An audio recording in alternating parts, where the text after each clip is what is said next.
Well, friends, let's deal with acceleration. I've seen that, but video started, and that's why. Uh, let's talk about acceleration, guys. When we talk about a physical fundamental, when we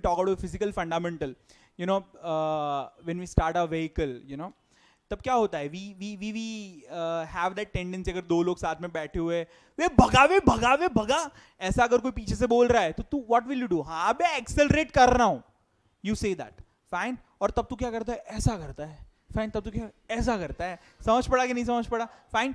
तो accelerate करना मतलब तू क्या करता है? पहले तू धीरे धीरे जा रहा था, फाइन, और बाद में सडनली ऐसे करके वो जाने लगता है, बराबर. So that's what we call as accelerated. उसको हम क्या बोलते हैं? एक्सेलरेटेड. डन. ये क्लियर हुआ? Physical understanding. पर वो एक्सेलरेशन में मैथमेटिकली क्या होता है? फाइन. कंसेप्चुअली क्या होता है? तो कंसेप्चुअली बेटा यहां पे ध्यान, गार्डन नहीं. कंसेप्चुअली क्या होता है? फाइन. ये किसी के पीछे बैठ गया था और वो बोल रहा था, या तो इसके पीछे कोई बैठा हुआ था, वो बोल रहा था भगा, फाइन. ओके, चलो. कंसेप्ट में कैसा होता है? अगर तू 10 की स्पीड पे जा रहा है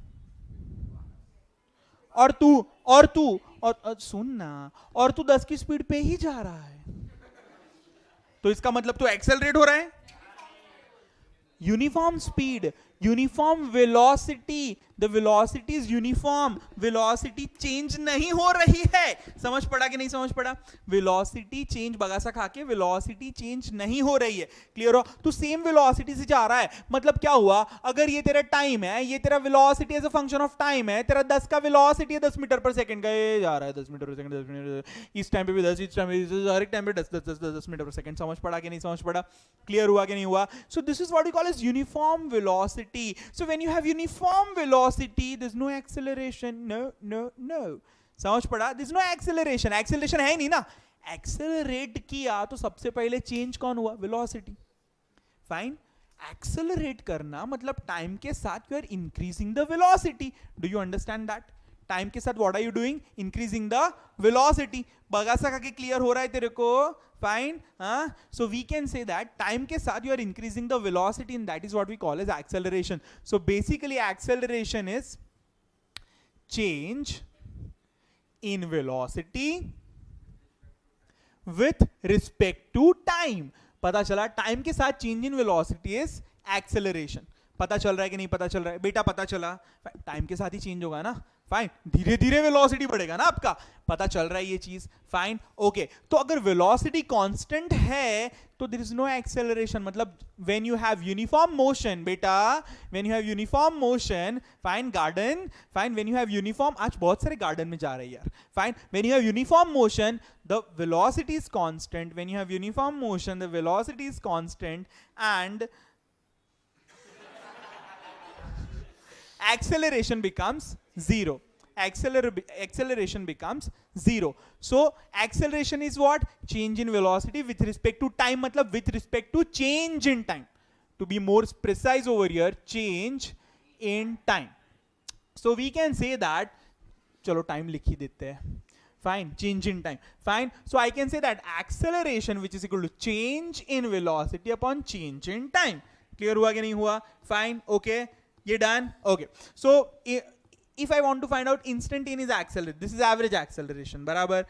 If you want to find out instantaneous acceleration, so we can say that instantaneous acceleration, that is equal to a, which is equal to limit delta t tends to 0. याद आ रहा है कि नहीं याद आ रहा है? Limit delta t tends to 0, delta v divided by delta t, which is equal to dv by dt. ये समझ पड़ा कि नहीं समझ पड़ा? इसमें किसी को डाउट? क्लियर हो रहा है?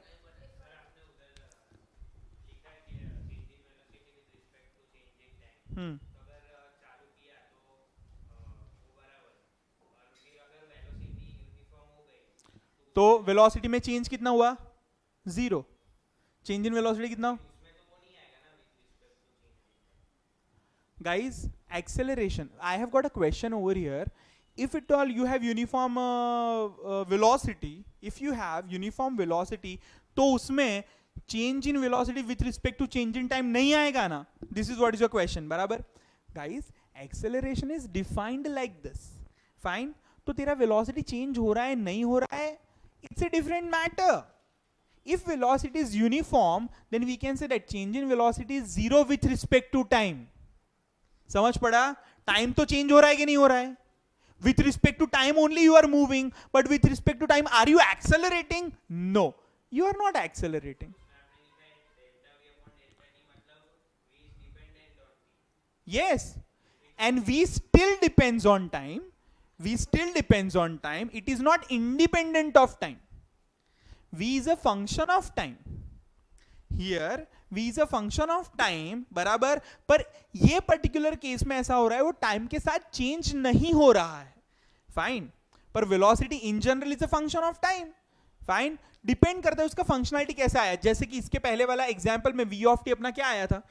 v ऑफ टी का वैल्यू कितना आया था? v of tea was 3t square plus 8t plus 3. 3t square plus 8t plus 3. Clear हुआ कि नहीं हुआ? तो इसमें velocity is a function of time. Clear? Fine. अच्छा, अभी कोई एक v ऑफ टी ऐसा है कि जो सिर्फ 9 है, 9 मीटर पर सेकेंड. तो तू ऐसा बोल रहा है, यानी इसमें क्या हुआ? 10, चलना आपने 10 ही ले लेते, 10 मीटर पर सेकेंड. तो अभी वो क्या हुआ? टाइम के साथ वो कांस्टेंट हो गया. फाइन. यानी टाइम चेंज हो रहा है तो वेलोसिटी चेंज हो रहा है? नहीं हो रहा है. So it is independent of time. The way you are saying, it is independent of time, but change in velocity with respect to change in time क्या हुआ उसमें? Velocity is independent of time. In this case, when you are moving at the steady speed, fine, or steady velocity, constant velocity, so it is independent of time. So change in velocity with respect to change in time क्या हुआ? हुआ क्या? What will be the value? Zero. बराबर. तो acceleration define ही वैसे होता है. Velocity, time change हुआ कि नहीं हुआ? यहाँ पे t1 है, यहाँ पे t2 है ना. वेलोसिटी का वैल्यू 10, वेलोसिटी का वैल्यू 10. फाइन. यानी v of t1 is also equal to 10 and v of t2 is also equal to 10. मतलब सपोज इसको 5 सेकेंड बोल, इसको 7 सेकेंड्स बोल. सो v of 5 is 10, v of 7 is 10. Fine. और अभी मैं यहां पे डिफाइन करूंगा delta v bye delta T माने v2 minus v1 upon t2 minus t1. Clear हुआ कि नहीं हुआ? तो यू गॉट अ वैल्यू. पता चला कि नहीं पता चला? क्लियर? अने again, the way you asked me the question, he asked me, sir, v is independent of time. If you want to do this, v should be the function of time. This is what your question was, right? But if it is not the function of time, then it becomes constant for this variable. If this is not the function of time, this becomes constant for this variable. Clear हुआ कि नहीं हुआ? तो again उसका, अरे d by dt of में अगर y बोलूं, and is y is a function of x, बराबर. तो मैंने डिफरेंशिएशन किसके साथ लिया है? t के साथ. y x के साथ चेंज होता है, y t के साथ चेंज ही नहीं होता है. फाइन. तो y अभी t के लिए क्या हो गया? कांस्टेंट. पता चला कि नहीं पता चला? क्लियर हो रहा है? फाइन. y अगर x का फंक्शन है पर मैं उसका डिफरेंशिएशन t के साथ करता हूं. फाइन. xt नहीं है, नहीं है, xt नहीं है. पता चला? आप सबको पता चला? He was not there in the class, so let it be. Fine. वो फंक्शंस में नहीं था. ठीक है? आपको पता चला कि नहीं पता चला? So in this case what will happen? dy by dt will become 0. Fine. Because y does not depend on t, y depends on x. Fine. उसका मतलब तेरे पास क्या है? एक t का एक्सिस है और एक x का एक्सिस है. फाइन. y अगर x का फंक्शन है, x भी छोड़ दे, z का फंक्शन है, y is a function of z, बराबर. यानी x का भी कंफ्यूजन नहीं, y is a function of z. पर मैं dy by dt करूंगा तो t हिलेगा तो y हिलेगा ही नहीं, बिकॉज y t पे डिपेंड ही नहीं करता है. y किस पे डिपेंड करता है? z पे डिपेंड करता है. हाँ, पर अगर मैं dy by dz लूंगा, so then you will be having something, cause y depends on z. Do you understand that? पता चला कि नहीं पता चला? क्लियर हुआ? फाइन. ये डन. चलो आगे बढ़ते हैं. So we have got acceleration. उसमें कुछ नहीं है. We have got इंस्टेंटेनियस, मतलब डेल्टा टी कम होना चाहिए, जीरो होना चाहिए, टेंडिंग टू जीरो होना चाहिए. So limit delta t tends to zero, delta v by delta t, delta v by delta t को एक्सेलरेशन बोलेंगे. फाइन. तो delta v by delta t, जब delta t tends to zero होता है तो DV bye D T बन जाएगा कि नहीं बन जाएगा? इसको हम लोग क्या बोल सकते हैं? V dot. Fine. Okay, that is equal to D by D T. ओए, v क्या था? v dx by dt. v क्या था? dx by dt. पता चला कि नहीं पता चला? क्लियर? v क्या था? dx by dt, याद आया? वेलोसिटी अभी पीछे ही किया था ना, velocity is equal to dx by dt. Fine, okay बेटा, बराबर ना? ध्यान ध्यान. So we have got d by dt of dx by dt. तो अभी d क्या करेगा? d पे कूदेगा तो वो बनाएगा d square.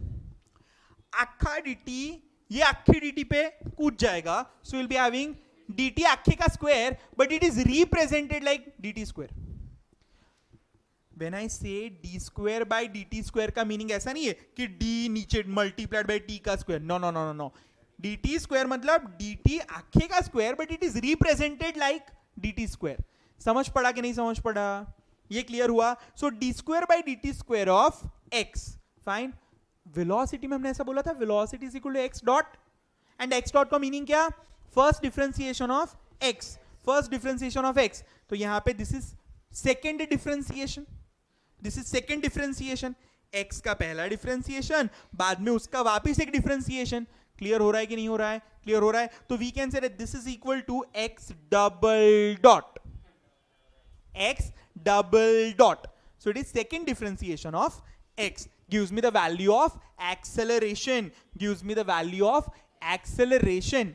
Fine. So basically when I talk about acceleration, it is what? So it is change in velocity with respect to change in time. It is change in velocity with respect to change in time. So acceleration is equal to change in velocity with respect to change in time. पता चला? So I can say that it is, इसका unit क्या हो गया? Metre per second. पता चला? Metre per second square. We obviously call it as metre per second square, but I always prefer to call it as metre per second. Every second what is the amount of velocity which is increasing? So sir नहीं पता नहीं चला sir. a is equal to 5 metre per second square में बोल रहा हूं, उसका meaning ऐसा हुआ, वो ऑब्जेक्ट का वेलोसिटी अगर initially at t equal to 0 time उसका वेलोसिटी अगर 0 है ना, वेलोसिटी उसका 0 है ना, एट सपोज किसी का एक्सेलरेशन इतना है, कोई एक ऑब्जेक्ट का बराबर अपना प्रथम 5 मीटर पर सेकेंड स्क्वायर से एक्सेलरेट हो रहा है, अपना प्रथम 5 मीटर, उसके पीछे पे कौन है? कुत्ता दौड़ रहा है, बराबर, कुत्ता दौड़ रहा है. तो हम ऐसा बोल सकते हैं कि अगर उसका at t equal to 0 the velocity of Pratham which is equal to 0, if velocity of Pratham is equal to 0, so exactly after 1 second उसका वेलोसिटी कितना हो जाएगा? At after t equal to 1 second velocity of pratham is 5 meter per second. Fine. Exactly after 1 more second at t equal to 2 second velocity of pratham is 10 meter per second. मतलब every second the increment in velocity is equal to 5 meter per second. पता चला? Fine. पता चल रहा है कि नहीं पता चल रहा? Acceleration is what? Acceleration is 5 metre per second का velocity is increasing per second. Fine. 5 metre per second जितना वेलोसिटी में इंक्रीज हो रहा है per second. Fine. Every second उसका वेलोसिटी 5 मीटर पर सेकेंड से इंक्रीज होगा. पता चला कि नहीं पता चला? मतलब प्रथम पहले 0 टाइम पे तो यहां पे था, पहली एक सेकेंड में वो 5 मीटर जितना दूर जाएगा, पर दूसरी ही सेकेंड में वो 10 मीटर जितना दूर चला जाएगा उस पॉइंट से. फाइन. तीसरी सेकेंड में वो 15 मीटर जितना चला जाएगा. पता चला? तो वो always उसका distance traveled in 1 second is different because it is accelerated motion. Do you follow me? Physically दिमाग में set हो रहा है what is acceleration? Fine, it is more important. Yes. हाँ? Acceleration is uniform. This is uniform acceleration. Fine. Uniform acceleration है, पर velocity क्या हो रहा है? Continuously बढ़ रहा है. Velocity is continuously increasing, and that's why. So if v versus t graph is like this, तो इसका acceleration का ग्राफ क्या हो गया? ऐसा a, क्योंकि acceleration तो constant ही रह रहा है. So this is what we call as uniformly accelerated motion. समझ पड़ा कि नहीं समझ पड़ा? Fine. अच्छा, पर अगर acceleration भी ऐसे चेंज हो रहा है तो मतलब उसका velocity तो और ज्यादा चेंज हो रहा है. फाइन. एक्सेलरेशन कांस्टेंट है तो एवरी सेकंड क्या हो रहा है? 5 मीटर पर सेकंड जितना वेलोसिटी चेंज हुआ. पर अगर एक्सेलरेशन ही नॉन यूनिफॉर्म है, so we can say that the velocity is terribly changing. पता चला कि नहीं पता चला? क्लियर हुआ? फाइन. एक्सेलरेशन अगर इस तरह से बढ़ रहा है, acceleration if it is a function of time, बराबर, जैसे कि acceleration a is equal to 2t. Fine. So t is equal to 1 second पे एक्सेलरेशन कितना हो गया? 2 meter per second square. Fine. मतलब at t equal to 1 velocity कितना change हो रहा है? एक सेकंड में 2 मीटर पर सेकंड जितना वेलोसिटी चेंज हो रहा है. But at t equal to 2 a becomes 4 meter per second square. मतलब एट दिस टाइम उसका वेलोसिटी पर सेकंड कितना चेंज हो रहा है? 4 मीटर पर सेकंड जितना चेंज हो रहा है. क्लियर हुआ? Fine. At t is equal to 3 second a will be equal to 6 meter per second square. मतलब उसका वेलोसिटी एक सेकेंड में 6 मीटर पर सेकेंड जितना बढ़ा. क्लियर हुआ? यस. नहीं नहीं नहीं नहीं नहीं नहीं. एक्सेलरेशन बढ़ रहा है बेटा, एक्सेलरेशन कांस्टेंट नहीं रह रहा है. पता चला? फाइन. ओके. यस.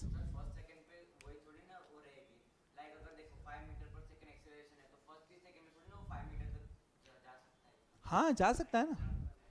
नहीं नहीं, जा ही सकता है, क्योंकि वैसा मैथमेटिक्स है उसका, तो वो जाएगा. पता चला? एक सेकेंड में वो इतना खत्म कर देगा बेटा बी. So we have got this thing. पता चला ये चीज? कोई डाउट इसके अंदर? कोई डाउट इसके अंदर? सब करेंगे. ये क्लियर हुआ? फाइन. ये इसमें कोई डाउट नहीं? ओके. आपको ये वाला पिक्चर कभी नहीं आएगा पढ़ने में. आपको यूनिफॉर्म एक्सेलरेटेड मोशन ही पढ़ना है always. Fine. Always you will be studying uniformly accelerated motion. और इसका ये अगर a वर्सेस t का ग्राफ ऐसा है तो v वर्सेस t का ग्राफ ऐसा हुआ. फाइन. और अगर v वर्सेस t का ग्राफ ऐसा है तो x वर्सेस t का इसका ग्राफ कैसा होना चाहिए? ऐसा होना चाहिए. फाइन. क्योंकि इसका डिफरेंशिएशन लाइन आता है और लाइन का डिफरेंशिएशन कांस्टेंट वैल्यू आता है. कर्विश आएगा. फाइन. और वो आएगा, वो पढ़ने में थोड़ा सा है, that is what will be studying. बाकी will be talking about these 3 types of graphs only. Clear हुआ कि नहीं हुआ? फाइन. और ये नहीं भी पता चला, we are covering it, so chill. Write down things regarding acceleration. चलो लिखो acceleration. I am dictating few things. Acceleration